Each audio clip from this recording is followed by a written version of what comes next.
Shalom, kita bertemu lagi dalam kebaktian tengah minggu.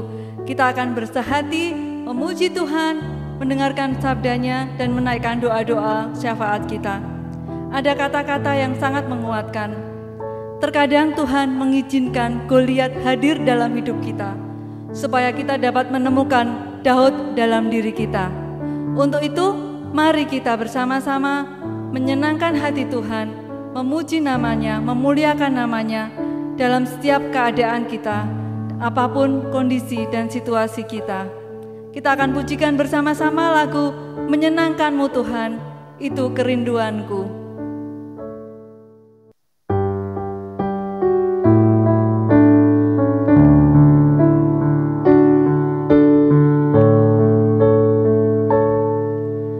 Tuhan, ku mau menyenangkan-Mu. Bentuklah hati ini jadi bejana untuk hormat-Mu, cemerlang bagai emas murni. Tuhan, ku serahkan hatiku, semua ku berikan padamu. Kuduskah hingga tulus selalu, agar aku menyenangkan-Mu, menyenangkan-Mu, senangkan-Mu. Hanya itu kerinduanku. Menyenangkan-Mu, senangkan hatimu, hanya itu kerinduanku. Tuhan, ku serahkan hatiku. Tuhan, ku serahkan hatiku, semua ku berikan padamu. Kuduskan hingga tulus selalu, agar aku menyenangkan-Mu, menyenangkan-Mu, senangkan-Mu. Hanya itu kerinduanku. Menyenangkan-Mu, senangkan hatimu, hanya itu kerinduanku. Hanya itu kerinduanku. Hanya itu kerinduanku.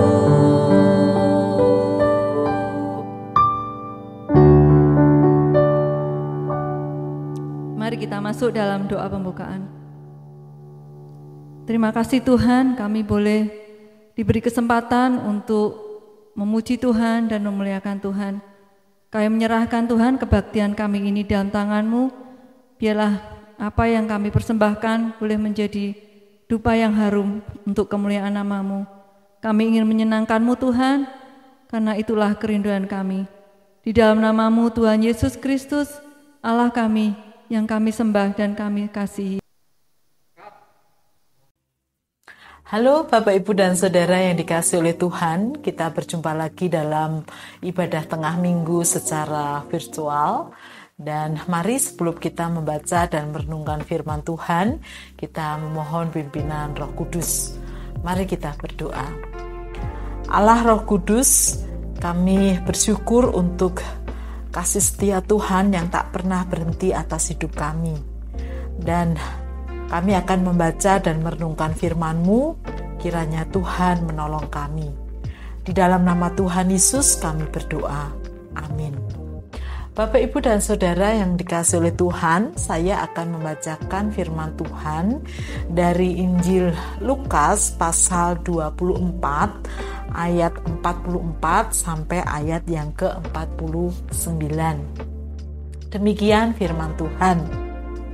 Ia berkata kepada mereka, "Inilah perkataanku yang telah kukatakan kepadamu ketika aku masih bersama-sama dengan kamu, yakni bahwa harus digenapi semua yang ada tertulis tentang aku dalam kitab Taurat Musa dan kitab Nabi-Nabi dan kitab Mazmur."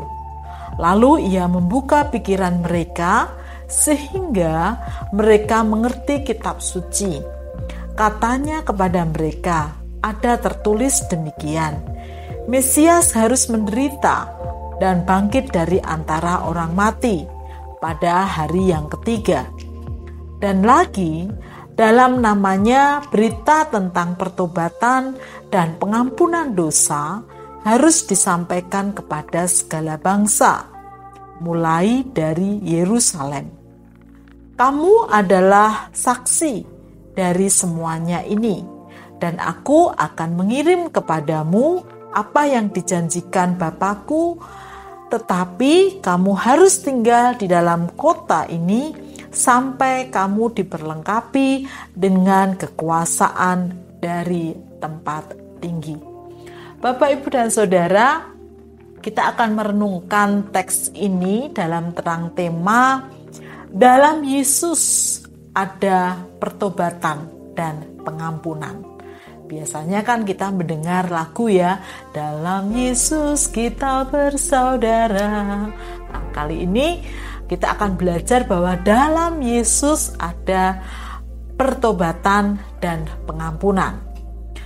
Bapak, Ibu, dan Saudara yang dikasihi oleh Tuhan, salah satu kisah para martir dalam Anabaptis adalah kisah tentang Drake William yang mungkin sudah pernah kita dengar, tapi hari ini saya ingin kita mengingat kembali.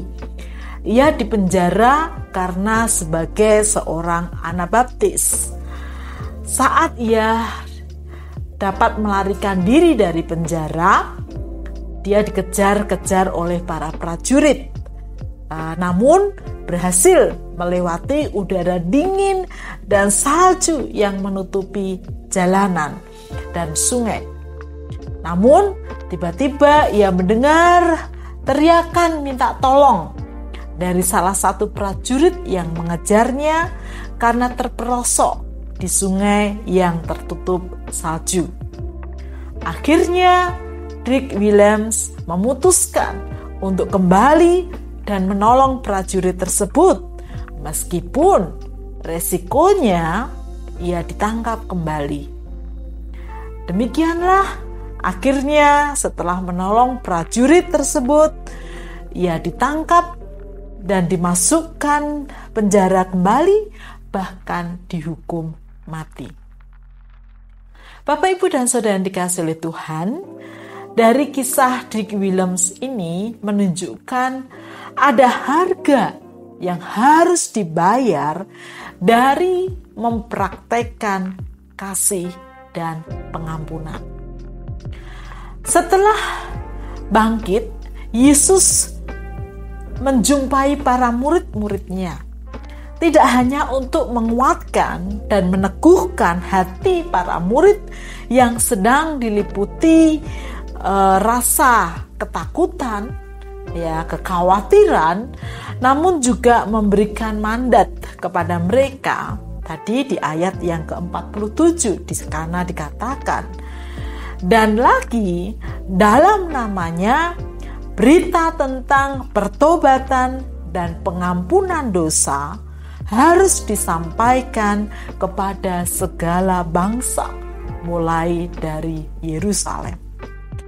Perintah tersebut sejalan dengan apa yang Allah kerjakan melalui kehadiran Yesus Kristus ke dunia.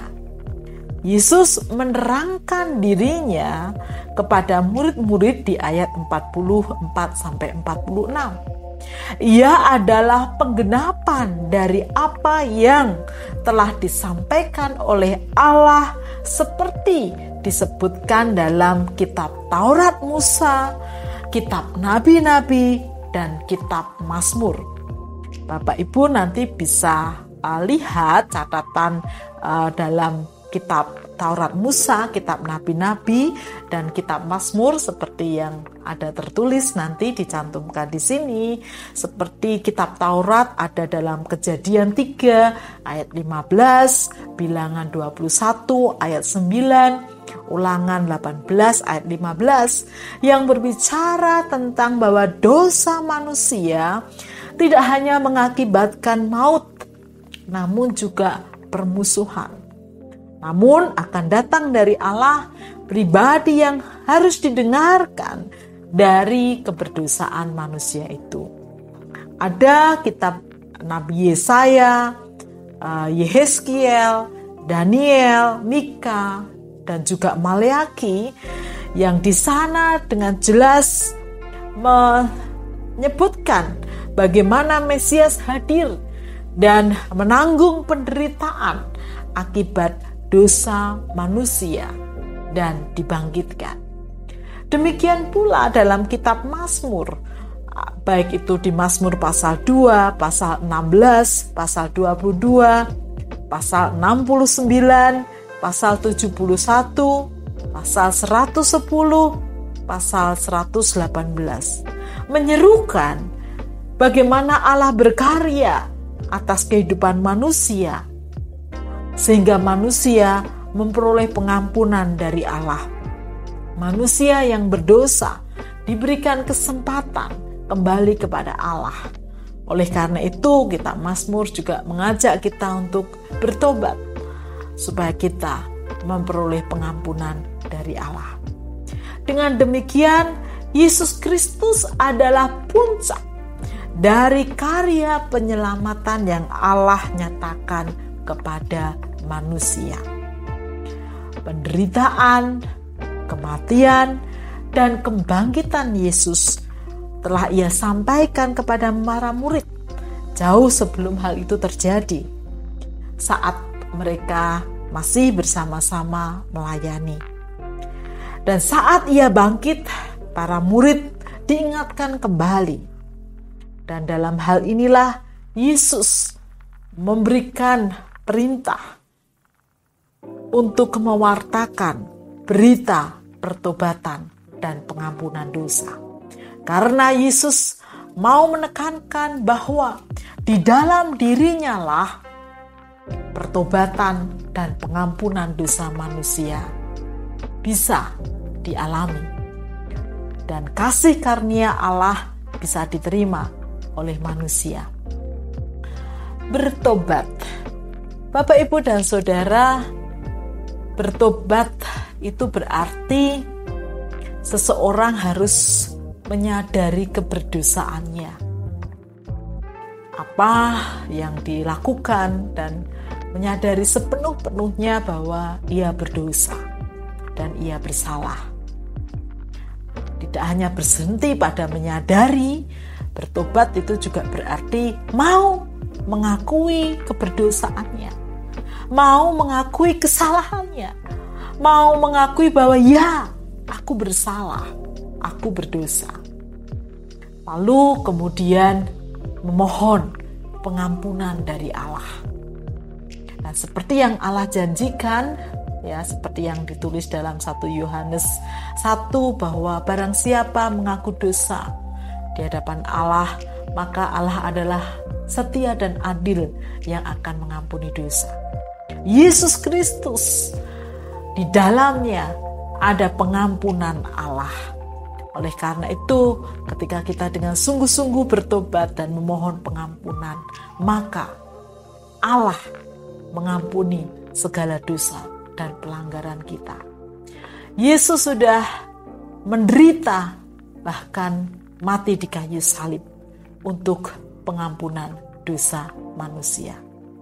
Oleh karena itu, pengampunan dosa adalah Allah menghapuskan dosa manusia.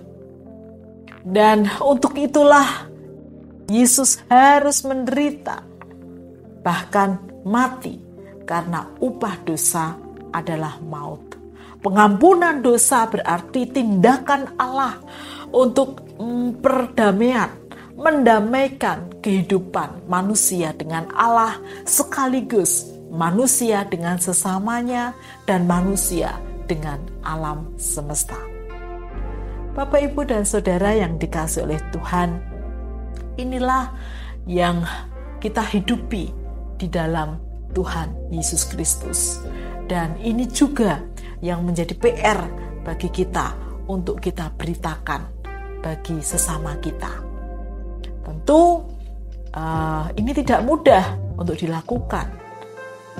Oleh karena itu Yesus berkata, dimulai dari Yerusalem. Yerusalem adalah tempat di mana umat Tuhan atau murid-murid berada, yang paling terdekat dengan murid-murid. Dan Yerusalem adalah simbol bagaimana orang beribadah dan menyembah Tuhan. Justru dimulai dari Yerusalem, orang-orang yang terdekat ya dengan murid-murid. Artinya bahwa dimulai dari orang-orang yang terdekat dengan kita. Dan perutusan ini sekali lagi tidak mudah di masa kini. Apalagi manusia sekarang ini semakin bebal, ya, tinggi hati, menjaga ruang-ruang privasi mereka agar tidak disentuh orang lain, apalagi yang berkaitan dengan dosa yang mereka lakukan. Belum lagi kehidupan hedonisme yang membanjiri masyarakat, sehingga orang lebih mengutamakan, lebih mementingkan, lebih mengejar kemapanan hidup material dibandingkan dengan harus mengakui, memikirkan penderitaan atau kesalahan-kesalahan yang mereka lakukan. Bapak, Ibu, dan Saudara yang dikasihi oleh Tuhan, itu berarti bahwa mari kita hidup di dalam Kristus dengan mempraktekkan dalam hidup sehari-hari kita. Mari kita pertobatan yang kita lakukan tidak berhenti ya saat kita menerima Tuhan Yesus, tapi kita lakukan setiap hari. Mari kita juga belajar dari dalam diri kita. Kalau kita hidup di dalam Yesus, kita sadar di dalam Yesus ada pertobatan. Artinya bahwa ketika kita sadar bahwa kita salah, kita sudah melakukan kesalahan, dengan segala kerendahan hati, kita juga mau mengakuinya. Dan kita mau berbalik kepada Allah ya, dan menerima pengampunan dari Tuhan. Supaya relasi kita dengan Tuhan dipulihkan, ya, relasi kita dengan sesama juga dipulihkan. Demikian juga mari kita mengajak dimulai dari orang-orang di sekitar kita juga untuk bagaimana belajar untuk terus bertobat ya, terus memohon pengampunan dari Allah supaya relasi kita satu dengan yang lain dipulihkan. Yesus berkata bahwa Ia akan menjanjikan penolong yang akan memampukan kita untuk melakukan itu, yaitu Roh Kudus. Dan Roh Kudus sudah Tuhan anugerahkan dalam diri kita sejak kita menerima dan percaya kepada Tuhan Yesus. Ada Roh Kudus di dalam diri kita yang memampukan kita untuk terus melakukan ya firman Tuhan, hidup di dalam Tuhan Yesus ini, sehingga kita terus-menerus mempraktekkan hidup dalam Yesus melalui pertobatan dan pengampunan. Bahkan kita dimampukan juga untuk mengajak orang-orang di sekitar kita ya, kalau salah mari kita bersama-sama bertobat dan minta ampun kepada Tuhan. Saya yakin pekerjaan Roh Kudus terus berlangsung atas hidup kita. Mari kita membuka hati untuk dipimpin oleh Roh Kudus, sehingga apa? Kehidupan kita boleh dipulihkan. Allah sungguh-sungguh memulihkan hidup kita dan relasi-relasi kita. Relasi kita dengan Tuhan, relasi kita dengan sesama kita. Kiranya Tuhan menolong kita. Amin. Saat keadaan sekeliling kita ada di luar kemampuan kita, saat kenyataan tidak sesuai dengan harapan kita dan mengecewakan, hanya doa yang bisa kita andalkan untuk memberi kekuatan, untuk menghibur dan mengubah segala sesuatu. Mari kita nyatakan semua keinginan kita, harapan kita melalui doa. Kita akan memuji sebelum kita masuk dalam doa syafaat. Doa mengubah segala sesuatu.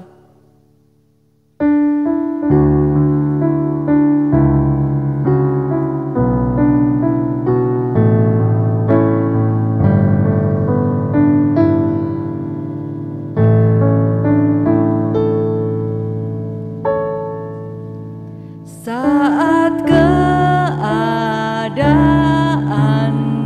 sekelilingku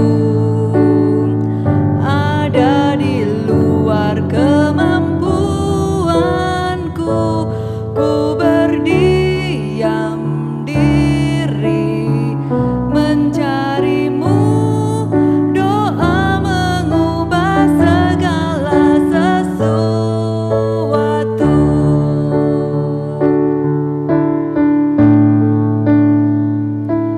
Saat kenyataan di depanku mengecewakan perasaanku, ku menutup mata memandangmu, sebab doa mengubah segala sesuatu. Doa orang benar bila didoakan dengan yakin besar kuasanya. Sebab bila doa yang lahir dari iman berkuasa menyelamatkan.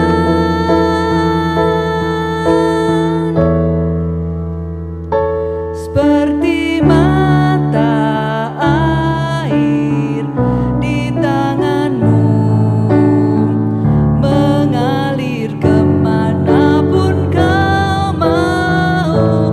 Tiada yang mustahil di matamu, sebab doa mengubah segala sesuatu. Doa orang benar bila didoakan dengan yakin besar kuasanya.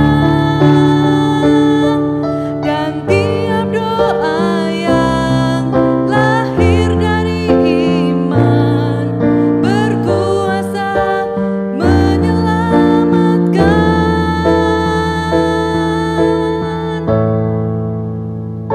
Seperti mata air di tanganmu, mengalir kemanapun kau mau. Tiada yang mustahil di matamu, sebab doa mengubah segala sesuatu.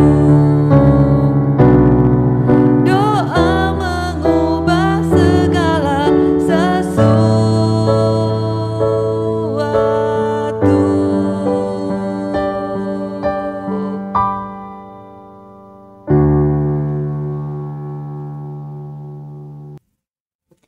Bapak, Ibu, dan Saudara, mari kita satu dalam doa. Tuhan Yesus, sungguh kami mengucap syukur untuk firman Tuhan yang menolong kami bagaimana kami harus hidup di dalam Tuhan Yesus. Terima kasih bahwa kami boleh hidup di dalam Engkau. Namun biarlah Tuhan yang terus memampukan kami untuk mempraktekkan kehidupan di dalam Kristus itu dalam praktek hidup sehari-hari. Kami sadar sebagai umat-Mu, kami juga sering, bahkan selalu juga berdosa, terus jatuh dalam dosa. Ajarkan kepada kami untuk selalu menyadari dan juga melakukan pertobatan, mengakui dan memohon pengampunan dari Tuhan. Sehingga relasi kami dipulihkan. Demikian juga ketika kami bersama-sama dengan keluarga kami, dengan sesama kami. Ajarkan kepada kami untuk rendah hati, sehingga kami juga saling mengaku dosa, saling mengampuni satu dengan yang lain, sebagaimana yang Kristus teladankan atas hidup kami.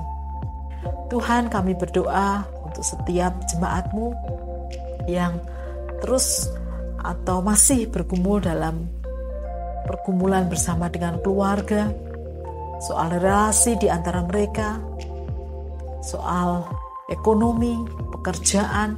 Mari Tuhan, kiranya Engkau yang memampukan mereka untuk dipulihkan oleh Tuhan. Kesediaan hati untuk terbuka dan mau dipulihkan. Kami juga berdoa Tuhan untuk pelayanan sepekan di gereja-Mu. Kiranya Tuhan terus menolong dan memberkati. Kami juga berdoa untuk bangsa dan negara kami. Kami bersyukur bahwa sampai hari ini Tuhan terus memelihara bangsa kami. Dan kami percaya di tengah segala pergumulan yang ada, Tuhan akan terus hadir dan menolong bangsa kami. Kami menyerahkan Tuhan seluruh kehidupan kami ke dalam tangan kasih dan kuasa-Mu. Di dalam nama Tuhan Yesus kami berdoa dan mengucap syukur. Amin.